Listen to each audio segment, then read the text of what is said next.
Hello and welcome to Human&AI Philosophical Reflections, Episode 5. Today we are exploring the dam of society, and we have a special guest joining us, Cornelia Walther. Welcome, Cornelia, and thank you so much for accepting my invitation. My pleasure, and thank you for having me, Mustafa.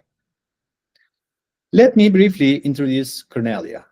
Dr. Cornelia Walther is a humanitarian leader with over 20 years of experience at UN driving social change.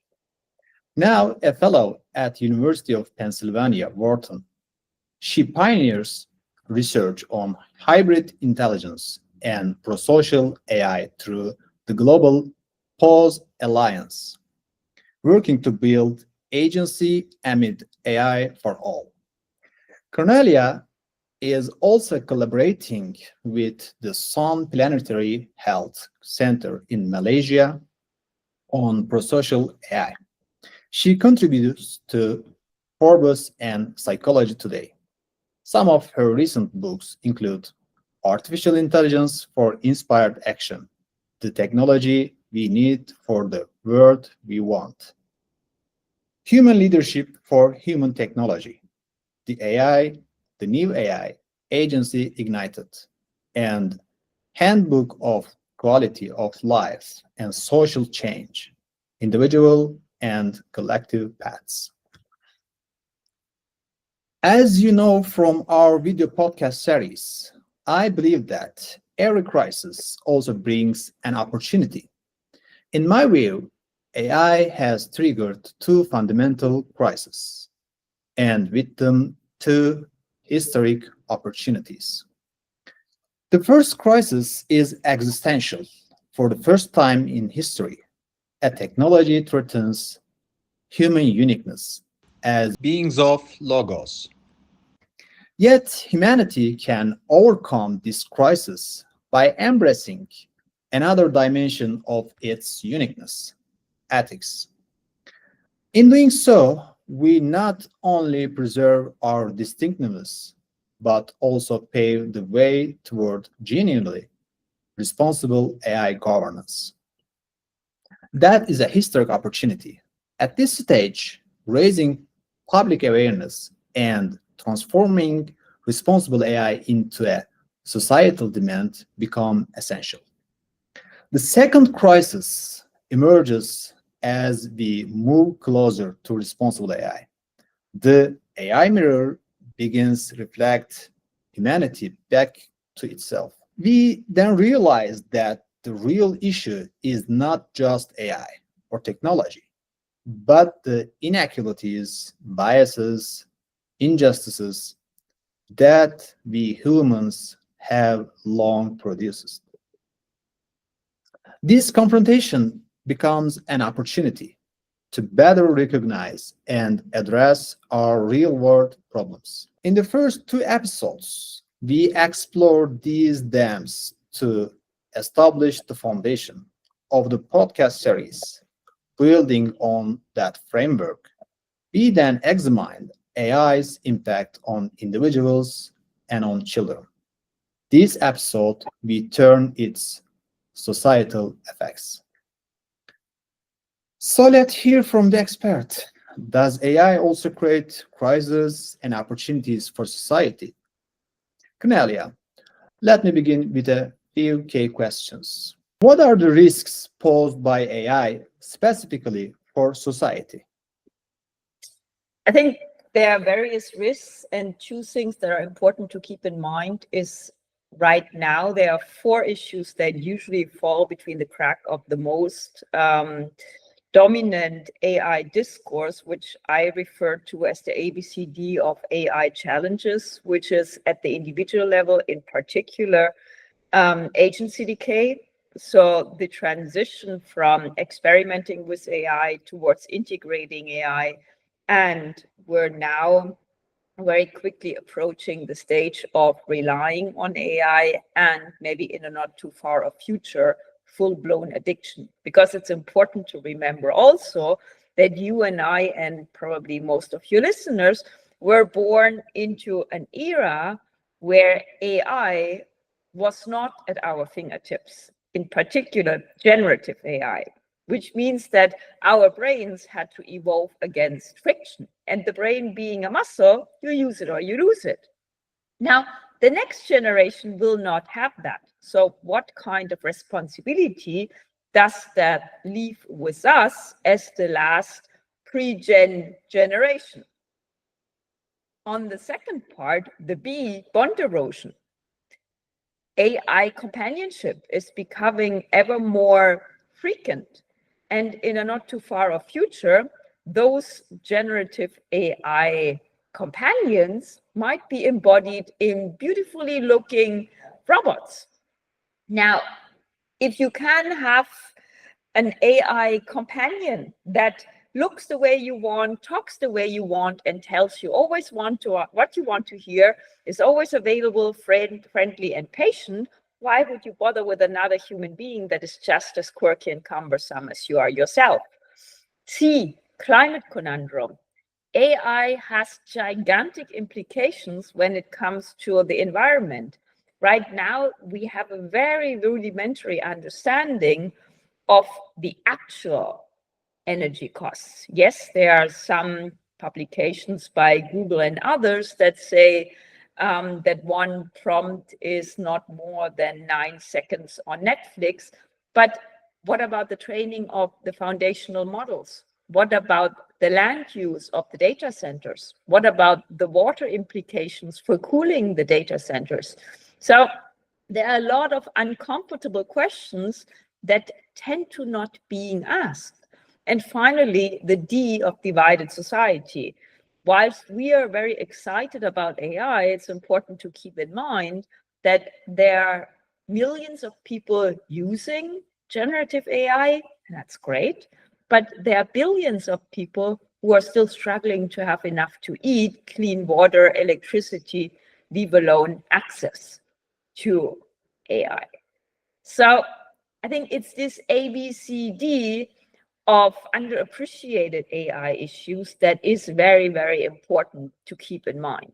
And the second larger picture aspect here is that we're currently navigating a hybrid tipping zone where agency decay at the individual level, the mainstreaming of AI at the meso or institutional level coincides with progress towards ever more sophisticated AI models or artificial general intelligence, and at the global, so the meta level, planetary boundaries. 7 out of 9 have now been crossed with irreversible damage to the planet.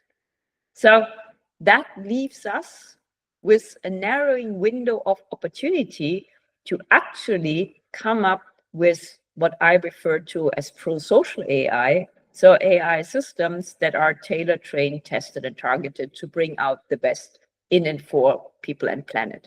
An algorithmic future with regenerative intent.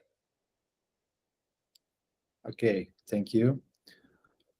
And other question, are the current AI approaches sufficient to address these issues? I think there are plenty of different approaches that are currently being pursued in the era or in the domain of generative AI, but I don't think that many of them have the kind of holistic understanding that we need to build regenerative intent into the algorithmic architecture, and that it is not enough to do AI for good, so using existing AI models for positive social purposes. Because when we think about lessons learned or not in development or humanitarian work, then even the best of intent in using a tool can terribly backfire. Does AI also offer opportunities for building a better society?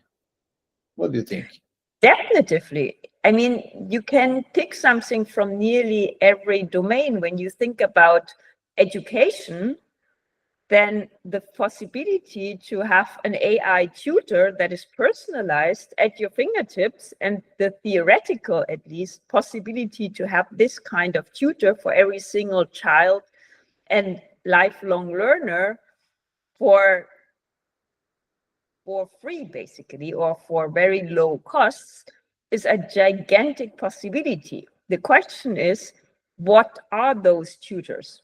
What's the mindset that's driving them? What are the models that's driving them? There are some models that are great, and some organizations, like, for example, Canigo. It's a really socially minded, one would say, tutor approach. But most models, I would argue, are not, because at the end of the day, the majority of technologies that are out there, and that includes the kind of generative AI that is driven by OpenAI, Google, and Microsoft, is coming with a commercial vocation. So we are slowly but surely repeating the mistakes that were made during the first, second, and third industrial revolution, where technology was driven by a commercial intent. And I would argue that with this fourth industrial revolution, we can't leave it at that, because AI's implications for the human mindset are too far reaching. It has implications on how we think, how we interact, how we talk, how we perceive ourselves and others. So leaving it in the hands of the private sector is not enough. But to come back to your question of potential positive implications, health, the possibility to use generative AI to assess gigantic amounts of data and detect patterns and establish new solutions to existing diseases. Fantastic. Again, is it in the right hands? But also, what's the human mindset that is using them? If you have doctors that are now delegating every single effort and then just take the decision that the AI is taking blindly, terrible. If it's an actual collaboration between the AI and the NI, so the artificial and the natural intelligence, fantastic, because now it opens up a lot of free time for the doctor to interact with the patient, time that they would have spent previously with routine tasks or with filling out forms, something that AI can now do. So one can go domain by domain and come up with a lot of very positive applications. The question is if the AI is actually harnessed with those ambitions, or is it relegated to the economic order? Yes, that question is very important. And how does the prosocial AI approach provide a perspective on these aspects? It looks at the 4 T's, which one would refer to as tailored, trained, tested, and target. So it's deliberately tailored in view of cultural and linguistic and human appropriation. It's trained on data sets that actually reflect a wide-ranging and representative audience. And in that context, it's important to keep in mind that the majority of the big foundation models is presently trained on Anglophone and even more precisely US data. And it's useful to remember that language comes with cultural connotations, it comes with values, and there are various studies showing that the present AI, the big models, do not really representatively reflect values around the world, but mostly a Western perception. It's tested, it's not just pushed out on the market, but it's actually refined based on lessons learned and targeted. It's actually used for social priorities first and economic aspects second. Okay. Thank you, Cornelia. You have touched on important issues from a broad perspective. As I often emphasize, I believe that public awareness and democratic demand for responsible AI are crucial in governance. It is this demand that can steer and accelerate regulations. Through this demand, society can and must participate in shaping the governance of AI, which increasingly influences our world. Society should have its say. Once again, I extend my heartfelt thanks to my guest, Cornelia, for joining us and sharing her invaluable insights. It's been a big pleasure. Thank you for having me. And thank you all for listening. See you in the next episode, Human and AI Philosophical Reflections.